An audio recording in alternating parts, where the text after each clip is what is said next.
Good day, Diamond and Pearl. We are on our third topic for our elective Math 4.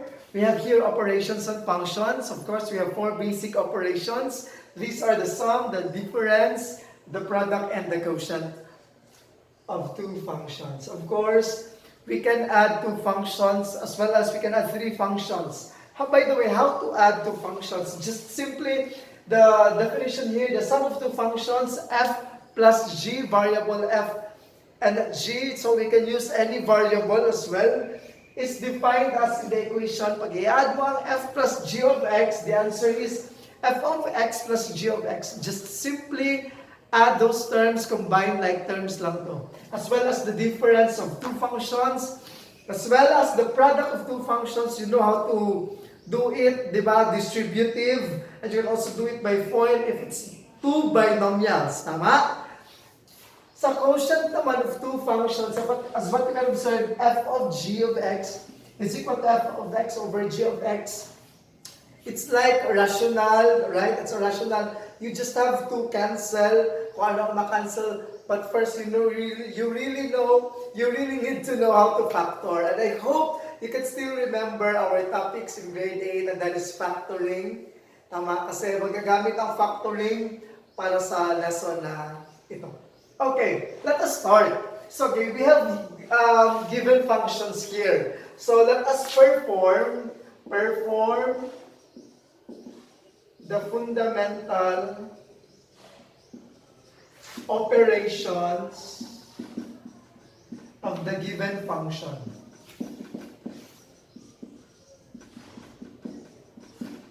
Okay, number one. So we have f of x, g of x, p of x, h of x, and big G of x.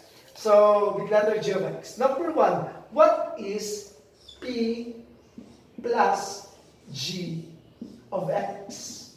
Okay, of course, halata man diba na sum? So, what we're gonna do is, paano ganito? So, p plus g of x. Let's establish first the formula, the form, the f of x, I know, not f, it's p of x plus g of x. Question, what is p of x?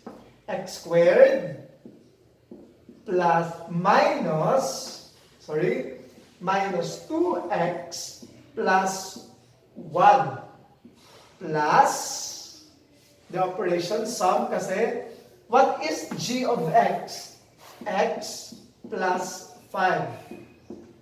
Okay, how to add these functions? How to add these expressions? Just simply combine like terms. So, wala mang kapareho wala mang kapartner sa x squared.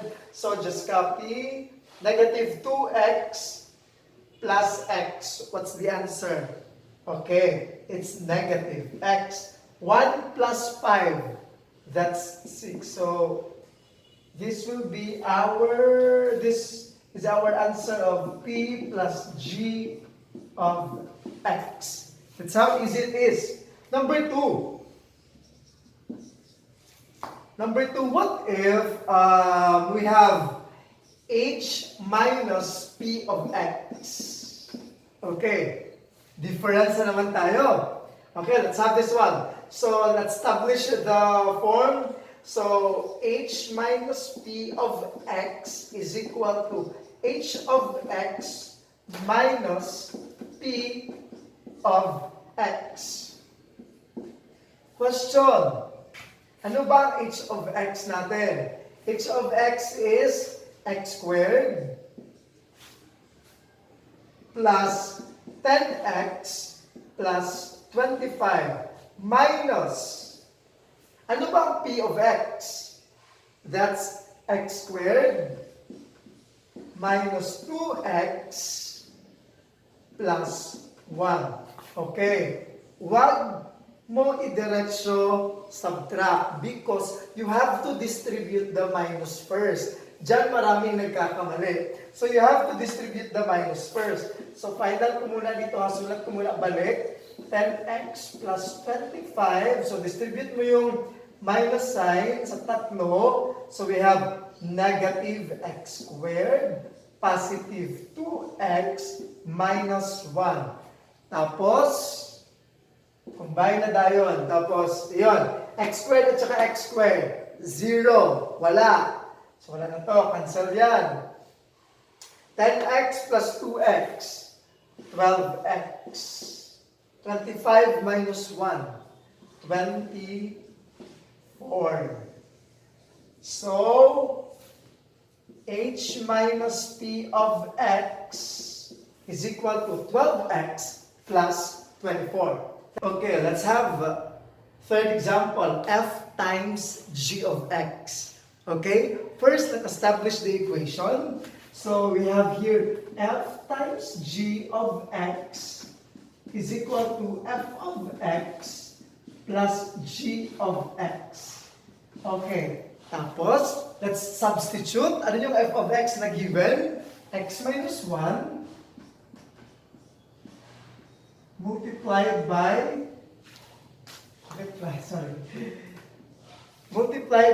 g of x, x plus 5. So, can you still remember your grade 7 lesson? How to multiply these two binomials? You use FOIL if you know, if you forgot, so you can distribute naman, alright? So, in FOIL class, that's first. Divide ko yung first. X times x, we have x squared. Tapos, outside, x times 5, we have 5x. Inside, negative 1 times x, negative x. Tapos last, negative 1 times 5, negative 5. Final answer, x squared, 5x minus x, we have 4x minus 5. So, f times g of x is x squared plus 4x minus 5. Ayan.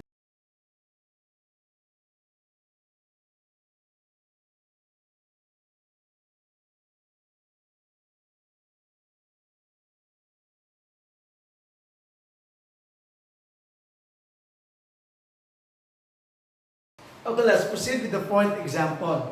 Our fourth example here is g times p of x. Okay, let's establish first the equation. G times p of x is equal to g of x times p of x. Alright, tapos i-substitute natin. Ano yung g of x? Small g, that's x plus 5. Multiplied by, ano yung p natin? P of x is x squared minus 2x plus 1. Paano ba mag-multiply ng binomial at saka trinomial? Hindi na pwede magamit yung FOIL method. So what we will do, first yung binomial, distribute natin. Doon sa trinomial, multiply natin siya sa bawat term ng trinomial, isa-isa talaga. So we'll have here x times x squared. We have x cubed. X times negative 2x. We have negative 2x squared. Tapos x times 1, we have x. Tapos, yung 5 na naman, isa, 5 times x squared. 5x squared. 5 times negative 2x. Negative 10x. Are you following? Tapos, 5 times 1, we have 5. So, final answer natin, combined like terms, walang kasama si x cubed, so siya lang. Negative 2x squared plus 5x squared. The answer is 3x squared. Okay, correct. X minus 10x. X minus 10x. That's negative 9x. Tapos, copy the constant which is 5. Kasi wala man siyang kapareho. So, g times p of x is equal to x cubed plus 3x squared minus 9x plus 5. Let's proceed with our last two examples. Let's have this time quotient of two functions. Okay, what is f of g of x? Again, our first procedure is to establish the equation. So basically, divide mo lang ang si f of x at g of x. Substitute mo. Ano ang f of x? X minus 1. Ano naman ang g of x natin? 2x minus 2. Question, may makancel ba? Hindi siya pwedeng makancel kasi hindi na siya number at variable. May operation kasi yan, tama? Bawal mag-cancel diretso pag may operation. Question, ma-factor ba ang sa numerator? Hindi. Ma-factor ba sa denominator? Ma-factor. Anong klaseng factoring yan? That's CMF or common monomial factoring. Ano ang commonly 2x at saka 2? Okay, very good. That's 2. Pag i-divide mo yan ng 2, divide mo yan ng 2, 2x divided by 2x na lang. Negative 2 divided by 2, so negative 1. Question, may makancel na ba ngayon? Meron na. Ano ang final answer? Final answer is 2, hindi 2. Kung hindi, 1/2. May 1 dyan sa taas ha. The answer of f of g of x.